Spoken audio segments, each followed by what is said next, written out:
नमस्कार साथियों, भारत न्यूज 24 में आपका स्वागत है।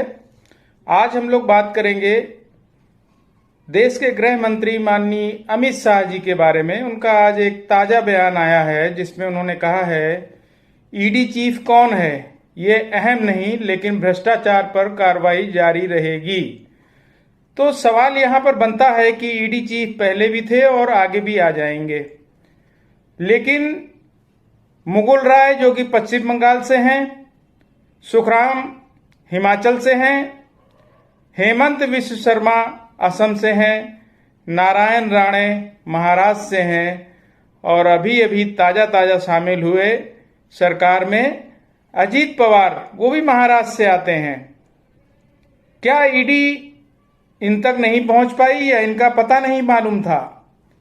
आपको तो याद होगा हेमंत विश्व शर्मा के बारे में, जब असम का चुनाव था तो आपने अपने बुकलेट में उनको छपवाया था कि इन पे कार्रवाई की जाएगी सरकार बनने के बाद। आज वो आपके मुख्यमंत्री हैं असम के, लेकिन कार्रवाई तो आज तक नहीं हुई उन पे। तो ये डबल चाल और चरित्र क्यों देखने को मिल रहा है? क्या ये सभी दूध के धुले हुए हैं? इन पर ईडी कब तक पहुंचेगी और अब तक जो है कार्रवाई क्यों नहीं हुई?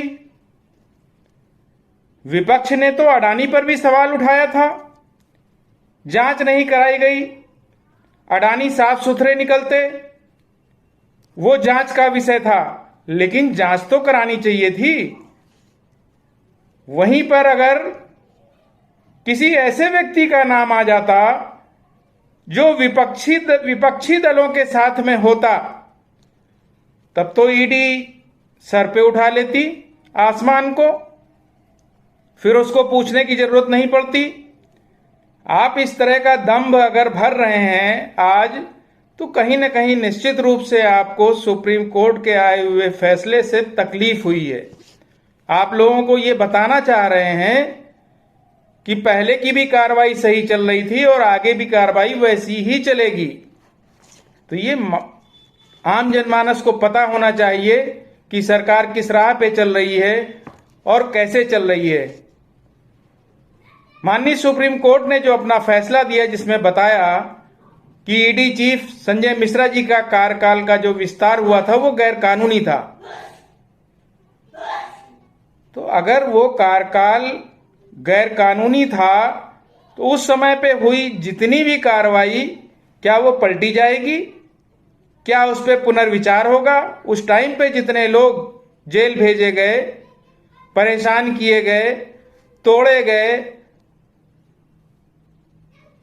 और तोड़ करके पार्टियों में शामिल किए गए, क्या वो सारी चीजें, क्या वो सारी प्रक्रिया बदली जाएगी? और ये बात बिल्कुल सही है आपकी कि सीवीसी संशोधन बरकरार रखा गया है, ये बात बिल्कुल सही है। लेकिन एक बात और उसमें भी जोड़ा गया है कि कार्यकाल बढ़ाया जा सकता है, लेकिन वजह तो बतानी पड़ेगी। तो जो ये दो शब्द जो जोड़े गए हैं, वजह बताने वाली, ये बहुत बड़ी बात है। कोई भी सरकार हो केंद्र में, अगर वो कोई किसी भी ईडी चीफ का अगर कार्यकाल बढ़ाता है तो निश्चित रूप से उसे जवाब देना पड़ेगा कि वो कार्यकाल क्यों बढ़ाया जा रहा है। आप बात कर रहे थे वंशवाद के बारे में, अमित शाह जी।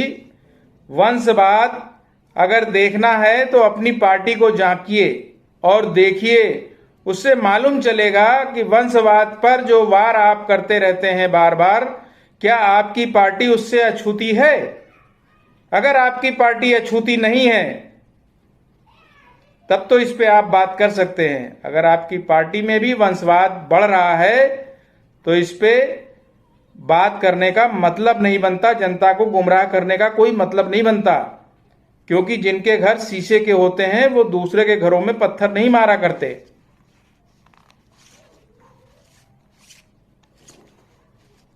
आज आप लोगों को मालूम ही होगा कि अभी कल परसों का मामला है, दिल्ली पुलिस ने चार्जशीट दाखिल की, लेकिन हमारे प्रधानमंत्री जी पूरी तरह से खामोश हैं। और दिल्ली पुलिस ने जो चार्जशीट दाखिल की है उसमें उसने साफ साफ ये बात कहा गया है कि इनके ऊपर मुकदमा चलना चाहिए और कड़ी से कड़ी कार्रवाई की संस्तुति उस चार्जशीट में किया गया है, जिसमें उनके ऊपर कई मुकदमे लगाए गए हैं। पीछा करना, छेड़खानी करना, बहुत सी चीजें उसमें लगी हैं। क्या हमारे प्रधानमंत्री जी को इस पर बोलना नहीं चाहिए? महिला रेसलर्स जो देश का सम्मान बढ़ाती हैं, पदक जीत करके लाती हैं, क्या उस पर हमारे प्रधानमंत्री जी को 2 शब्द नहीं बोलने चाहिए थे? ये सब बातों का जवाब कौन देगा? कौन इस पर बात करेगा? जनता को कौन बताएगा कि हाँ, हम उनके साथ में हैं जिनको पीड़ित किया गया?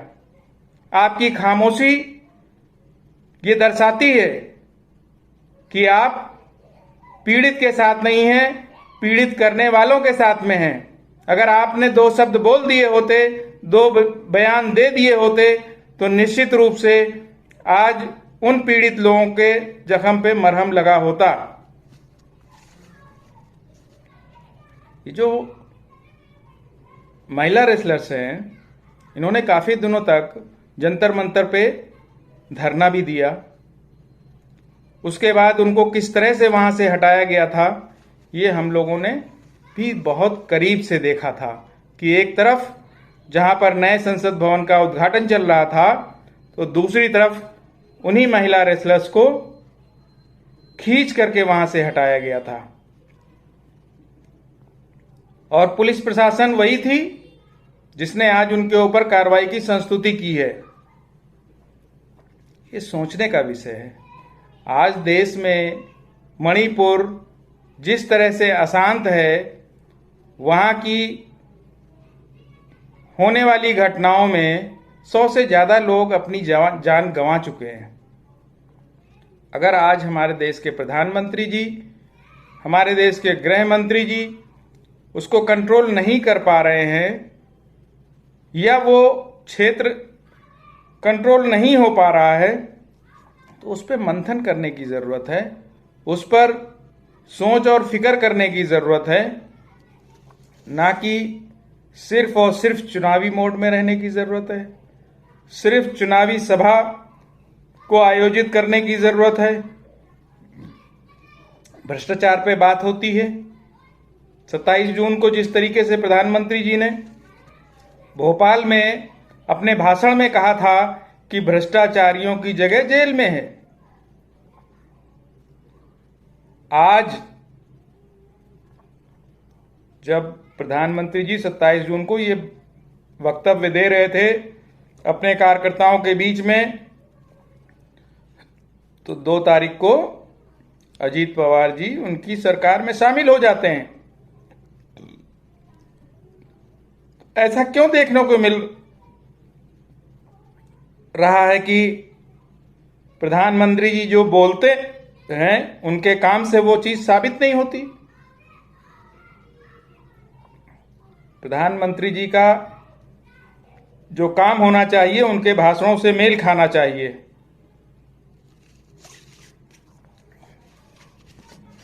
इसलिए सभी देशवासियों से हमारा यही अनुरोध है कि खुद से आकलन करें, खुद से सोचें, खुद से विचार करें कि देश किस राह पे चल रहा है,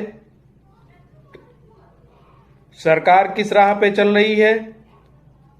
सरकार हमेशा चुनावी मोड में रहती है। सरकार को महंगाई, बेरोजगारी से कोई लेना देना नहीं है। इस पे फिक्र कौन करेगा? इस पे चिंतन और मनन कौन करेगा? तो आप सभी लोगों से ये अनुरोध है कि अगर हमारी बात ठीक लगी हो तो आप इसे आगे बढ़ाएं, ताकि प्रधानमंत्री जी महिला रेसलर्स के समर्थन में आए और उनको न्याय मिल सके। धन्यवाद।